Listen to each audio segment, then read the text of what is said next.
80% of US adults will have back pain at some point in their lives. And that's back pain that's bad enough to alter our daily lives. That's 80% is a lot of people. That's 4 out of 5 people. And what that tells me is two things. First, it tells me that modern life is very hard on the spine. And if you take a minute to think about it, you'll probably agree with me. Starting from when we're toddlers and we fall thousands of times and we bang our heads into things, all the way through high school sports and car accidents and things like that throughout life. And then in modern life, we're constantly in this sort of forward, hunched over position. We sit for long periods. Many people exercise wrong. We stretch wrong.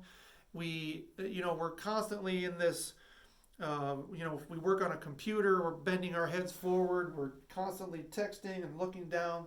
And so over a short period of time, that's not a big deal. But over decades, it becomes a stressor and something that the body has to adapt to. And when the body adapts, it's going to change posture, it's going to change the muscle structure, and everything just kind of goes from an optimal position to something else. And the biggest problem of all is that we aren't taught from a young age how to maintain our spines over a lifetime.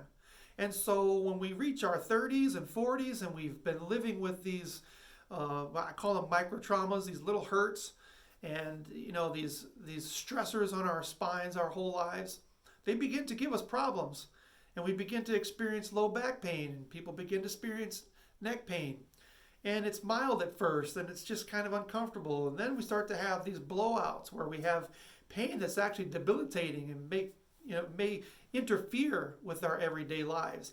And that's largely because we don't do any kind of spinal maintenance over our lifetimes. We just keep kind of pounding on our spines for years and years and expect them to just last.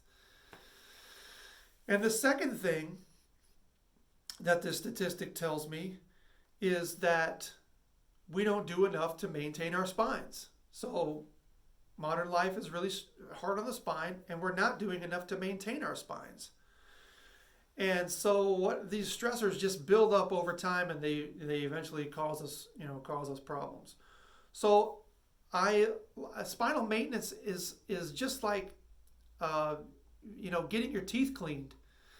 Spinal maintenance is something that has to be done on an ongoing basis in our lives to release these stressors at the end of the day. After we go to work and we lift heavy things, or we spend 8 to 10 hours sitting, or people that have like dental hygienists and hairstylists and mechanics, they're constantly in these weird, awkward positions. And if you don't do anything to dissipate that stress or to do something to maintain the health and mobility of the spine over time, you begin to lose your range of motion. You begin to lose your ability your spine just loses the ability to stay healthy. Just like what happened if we would just ignore our teeth our whole lives.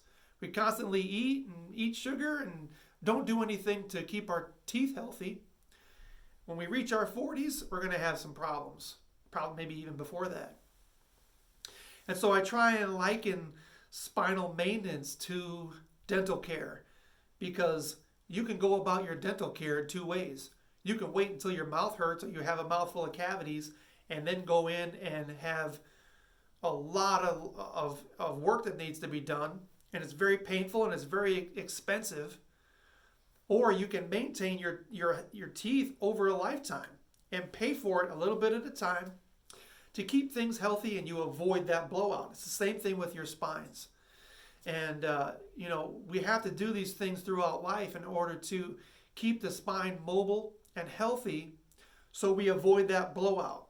So, I tell people, when it comes to healthcare, you're going to pay for it now or you're going to pay for it later. And it's better to pay for it along the way, a little bit at a time, in order to stay healthy, than to have to pay for that blowout, because that blowout, not only is it expensive, but it's painful too. So it's a quality of life issue. It's about being able to do the things that you want to do when you reach your 50s and 60s and 70s. And so there are some things that are really important that we do. Some of the best ways to maintain the health of our spines over the years is number one, chiropractic. Number two, body weight exercise. Things that move our bodies in different ways. Body weight exercise, if you are basically, combinations of push-ups, planks, squats, pull-ups, bear crawls, all the different thousands of variations of these exercises. There's many, many, many different types of exercises. You can go on the internet. The internet is full. YouTube is full of exercise routines. You can follow along.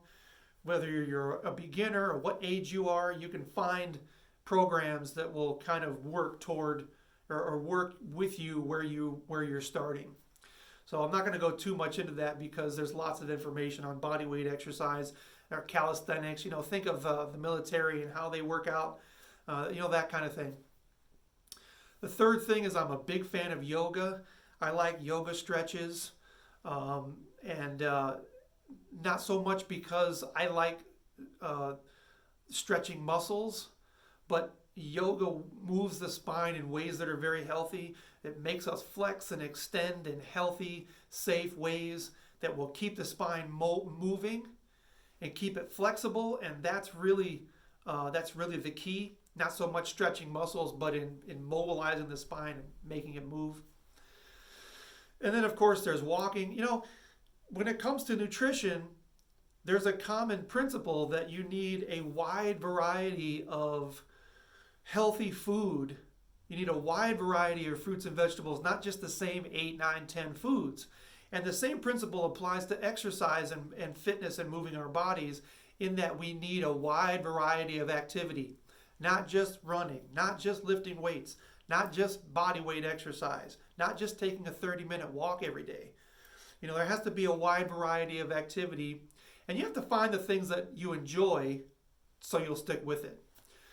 So I hope this helps, as far as getting you started into keeping your spine healthy as time goes on. If you go to my website, Consult-A-Chiro.com, and you search yoga in the search bar, you'll see the beginner, kind of easy yoga moves that I teach people, and a lot of other good information. So this is the Spine Whisperer. You see that? I am the Spine Whisperer, and I got to get to work adjusting people. So thanks for watching to the end, gang. I'll talk to you next time.